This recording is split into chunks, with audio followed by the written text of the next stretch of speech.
नवीन गोष्टी नवी कहाणी आजी आजोबा नित्य सांगती गाती हासती दिशा दहाही आनंदाची नवी पर्वणी ज्ञान रंजन अशी ही खाणी झरा नेऊया श्रोत्यांच्या मनी अनुभव अनुभव. जनसेवा फाउंडेशन पुणे प्रस्तुत ज्येष्ठ नागरिकांचा रेडिओ आय रेडिओ अनुभव. राष्ट्रीय समाज रक्षा संस्था, सामाजिक न्याय व सबलीकरण मंत्रालय, भारत सरकार, मीडिया फॉर कम्युनिटी फाउंडेशन पुरस्कृत ज्येष्ठ नागरिकांसाठीचा आय रेडिओ अनुभव. प्रकल्प समन्वयक डॉक्टर आर श्रीधर आणि आलोक वर्मा. रेडिओ समन्वयक पूजा मुरादा, कौशल्या आणि साई सुधा. ज्येष्ठ नागरिकांच्या समस्या, प्रश्न आणि मार्गदर्शन यासाठी टोल फ्री एल्डर लाईन क्रमांक 14567 म्हणजेच 14567 यावर सकाळी 8 ते रात्री 8 या दरम्यान संपर्क साधावा. आमचा टोल फ्री क्रमांक पुन्हा एकदा ऐका. एल्डर लाईन 14567 म्हणजेच 14567. आपण ऐकत आहात जनसेवा फाउंडेशन पुणे प्रस्तुत आय रेडिओ अर्थात ज्येष्ठ नागरिकांचा रेडिओ अनुभव. कार्यक्रमात आज ऐकूयात डॉक्टर कल्याण गंगवाल यांनी सादर केलेला 60 नंतरचा शाकाहार या कार्यक्रमाचा भाग दुसरा. मी डॉक्टर कल्याण गंगवाल, पूना हॉस्पिटल आणि केएमचा कन्सल्टंट फिजिशियन. 40 नंतर आपण काय केलं पाहिजे की पहिल्यांदा आपण एक विचार करा की आहार घेणं हे अन्न हे पूर्ण ब्रह्म आहे असं समजून आपण आहार घेतला पाहिजे. आणि म्हणूनच आपण जेवताना महाराष्ट्रीय संस्कृतीत, भारतीय संस्कृतीत आपण म्हणतो वदनी कवल घेता नाम घ्या श्रीहरीचे. याचं कारण असं की तुम्ही आहार करताना देखील अत्यंत यज्ञ कर्म करता आहात अशा पद्धतीने ते केलं पाहिजे. कुठेही तुम्ही बसला आहात, टीव्ही पाहत आहात, ऐकत आहात, फोनवर बोलत आहात आणि समोर काय ताट ठेवलंय ते नुसतं गिळत आहात, याला आहार म्हणत नाही. याचं कारण असं की ते शरीराला तुमच्या लागू पडणार नाही. आणि म्हणूनच आहार घेताना आपण काहीतरी यज्ञ कर्म करतो आहे अशा पद्धतीनेच तुम्ही जर आहार घेतला. आणि म्हणून आपल्या संस्कृतीमध्ये अनेक वर्षांपासून आपल्या काही प्रथा आहेत.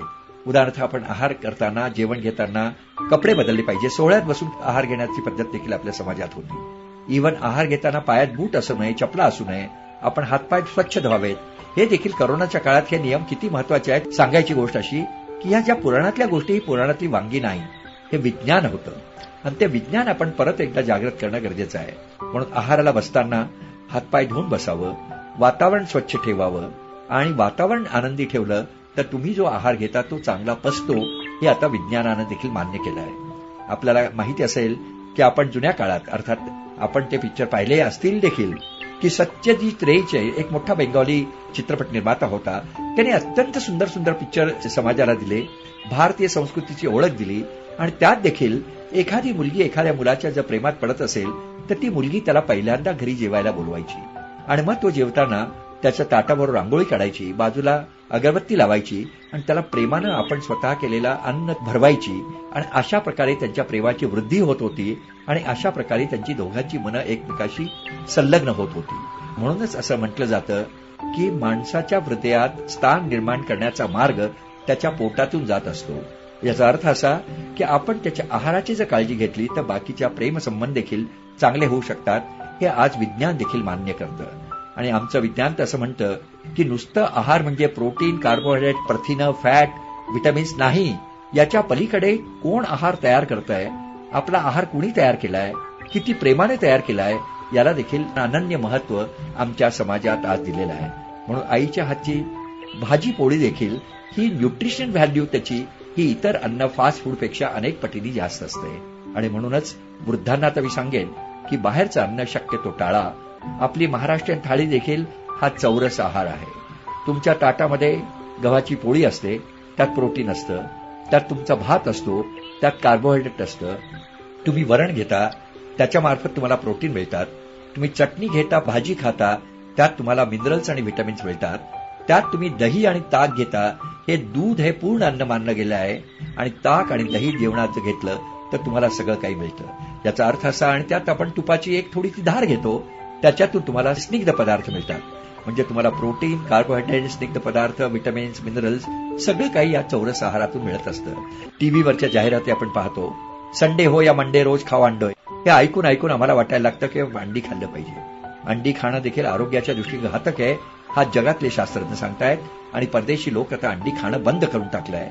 कारण एका अंड्यामध्ये जवळजवळ 250 मिलीग्राम कोलेस्ट्रॉल असतं आणि हे 250 मिलीग्राम कोलेस्ट्रॉल आपल्या आरोग्याला घातक आहे हे आता आपल्याला पटायला लागलं आहे. जो पिवळा बलक असतो तो तर आपण खाऊ नये, पण काही लोक म्हणतात आम्ही पांढरा वरचं कवच खाऊ, पण त्याच्यात देखील गरज नाही. कारण आज पोल्ट्रीमध्ये कोंबड्यांना जी अँटीबायोटिक दिली जातात, कोंबड्यांना जी हार्मोन्स दिली जातात, त्यांचं आरोग्य व्यवस्थित सांभाळलं जात नाही.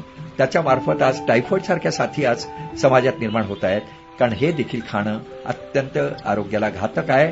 कारण ही अँटीबायोटिक्स, हे फवारे अंड्यामध्ये डीडीटीचे अंश सापडलेले आहेत. याचं कारण असं की पोल्ट्री इंडस्ट्रीमध्ये गेल्यानंतर आपल्याला लक्षात येईल की ज्या अत्याचार करून या अंडी तयार केली जातात, त्या कोंबड्यांना एकाच ठिकाणी ठेवलं जातं, सूर्यप्रकाशात ठेवलं जातं, वारंवार त्यांनी अंडी द्यावी म्हणून त्यांच्यावर अत्याचार केले जातात, त्यांना अनैसर्गिक खाद्य दिलं जातं, म्हणून अंड देखील खायला योग्य नाही. मांसाहार करायचा का? अजिबात नाही. शरीराला मांसाहाराची कवडीची गरज नाही, हे मी जगात लोकांना सगळ्यांना पटवून दिलं आहे. मला आठवतं 50 वर्षापूर्वी पहिल्यांदा मी जेव्हा मांसाहाराचा विरोध करायला सुरुवात केली, पण त्याच वेळी आम्ही रिसर्च केलं, बोस्टन युनिव्हर्सिटीमध्ये रिसर्च केलं, आणि त्या रिसर्चचा निष्कर्ष एकच होता की माणसाचं संपूर्ण शरीर हे निसर्गानं शाकाहारासाठी बनवलेलं आहे. आणि नैसर्गिकरित्या आपण जर आहार घेतला तर आपल्याला तो शरीराला अत्यंत फायदेमंद होईल. आणि अनैसर्गिक आहार घेतला, मांसाहार, तर आपण रोगिष्ट होऊ, हे आता विज्ञानानं सिद्ध केलं आहे.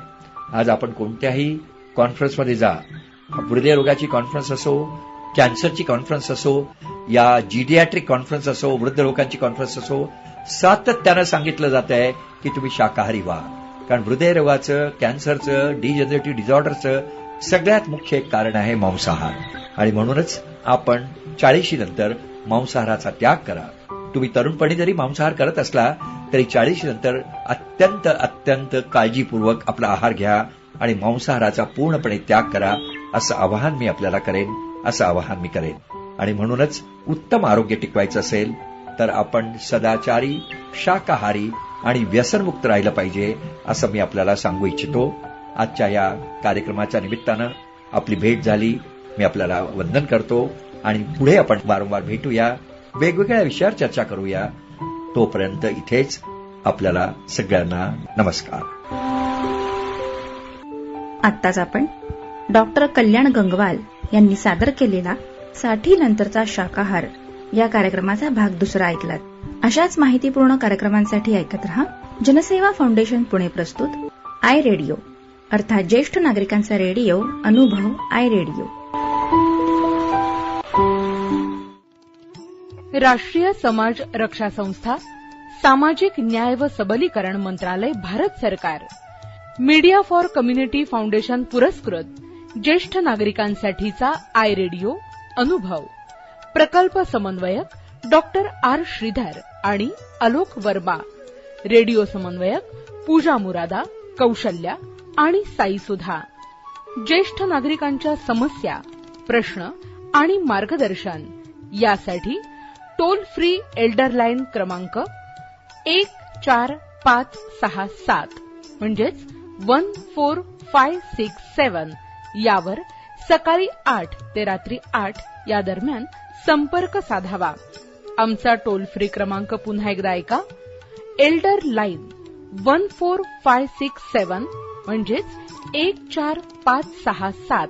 देखिए, जीवन के चक्र में उम्र ढलना एक आम सी बात होती है और इसका बहुत अच्छा उदाहरण आपके सामने इस समय बैठा आपसे बात कर रहा है. लेकिन जिंदगी के इस पड़ाव में कभी कभी ऐसा पल भी आता है जब आपको कुछ मदद की जरूरत पड़ती है, चाहे वो पारिवारिक हो, स्वास्थ्य संबंधी हो, आर्थिक हो, कोई विवाद हो या शोषण का मामला. लेकिन आपके इन सभी जरूरतों को देखते और समझते हुए भारत सरकार ने शुरू की है एक एल्डर लाइन, जहां आपको मिलेगा आपके सारे समस्याओं का समाधान. फोन नंबर है 14567. अब भले आपके बच्चे आपके साथ रहते हो या किसी दूसरे शहर में हो, ये है आपका अटूट सहारा. तो बस जिंदगी के उन सुनहरे लम्हों को संजोकर अपने आज को बेफिक्री से आप जिए, क्योंकि अब ओल्ड एज बनेगा गोल्डन एज. कैसे? 14567 याद रखिएगा.